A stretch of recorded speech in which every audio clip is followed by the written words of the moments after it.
জ্যোতিষ শাস্ত্র অনুসারে সপ্তাহের প্রতিটি দিন কোনো না কোনো দেবতাকে আরাধনা করা হয়। সপ্তাহের এক এক দিনের সঙ্গে রয়েছে এক এক গ্রহের যোগ। ঠিক যেমন সোমবার ভগবান শিবকে উৎসর্গ করা হয়, মঙ্গলবার বীর হনুমানের পুজো করা হয়, একইভাবে বুধবার ভগবান গণেশের আরাধনা করা হয়। জ্যোতিষশাস্ত্র অনুসারে বুধবার কিছু কাজ করা নিষিদ্ধ। জেনে নিন বুধবার কোন কাজগুলো করা অশুভ বলে মনে করা হয়। কোনোদিনই কোনো মহিলাকে অপমান করা উচিত নয় বুধবার, কিন্তু বুধবার এই কাজ একেবারেই করবেন না। শুধু তাই নয়, কোনো রূপান্তরকামীকেও এই দিন অপমান করবেন না। বুধবার নপুংসকদের কিছু দান করা শুভ বলে মনে করা হয়। জ্যোতিষশাস্ত্র অনুসারে বুধবার পান খাওয়া থেকে বিরত থাকা উচিত। বিশেষ এই দিনে পান খেলে নাকি অর্থনৈতিক ক্ষতি হয়।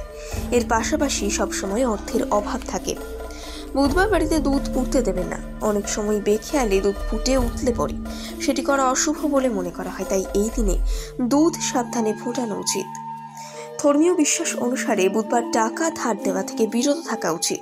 বুধবার টাকা ধার দেওয়া আর্থিক সমস্যা আগমন ঘটায়। বুধবার নতুন জুতো বা জামা কাপড় কিনা অশুভ বলে মনে করা হয়।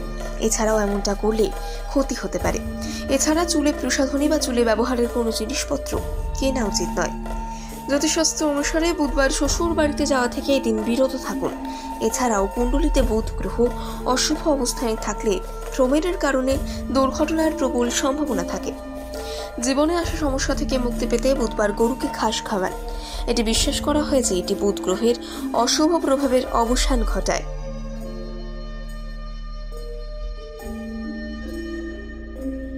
জ্যোতিষ শাস্ত্র অনুসারে সপ্তাহের প্রতিটি দিন কোনো না কোনো দেবতাকে আরাধনা করা হয়। সপ্তাহের এক এক দিনের সঙ্গে রয়েছে এক এক গ্রহের যোগ।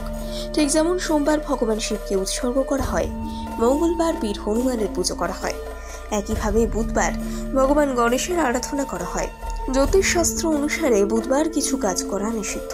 জেনে নিন বুধবার কোন কাজগুলো করা অশুভ বলে মনে করা হয়। কোনোদিনই কোনো মহিলাকে অপমান করা উচিত নয় বুধবার, কিন্তু বুধবার এই কাজ একেবারেই করবেন না। শুধু তাই নয়, কোনো রূপান্তরকামীকেও এই দিন অপমান করবেন না। বুধবার নপুংসকদের কিছু দান করা শুভ বলে মনে করা হয়। জ্যোতিষশাস্ত্র অনুসারে বুধবার পান খাওয়া থেকে বিরত থাকা উচিত। বিশেষ এই দিনে পান খেলে নাকি অর্থনৈতিক ক্ষতি হয়। এর পাশাপাশি সবসময় অর্থের অভাব থাকে। বুধবার বাড়িতে দুধ ফুটতে দেবেন না। অনেক সময় বেখেয়ালে দুধ ফুটে উঠলে পড়ে সেটি করা অশুভ বলে মনে করা হয়, তাই এই দিনে দুধ সাবধানে ফোটানো উচিত। ধর্মীয় বিশ্বাস অনুসারে বুধবার টাকা ধার দেওয়া থেকে বিরত থাকা উচিত। বুধবার টাকা ধার দেওয়া আর্থিক সমস্যা আগমন ঘটায়। বুধবার নতুন জুতো বা জামা কাপড় কিনা অশুভ বলে মনে করা হয়। এছাড়াও এমনটা করলে ক্ষতি হতে পারে। এছাড়া চুলে প্রসাধনী বা চুলে ব্যবহারের কোনো জিনিসপত্র কেনা উচিত নয়।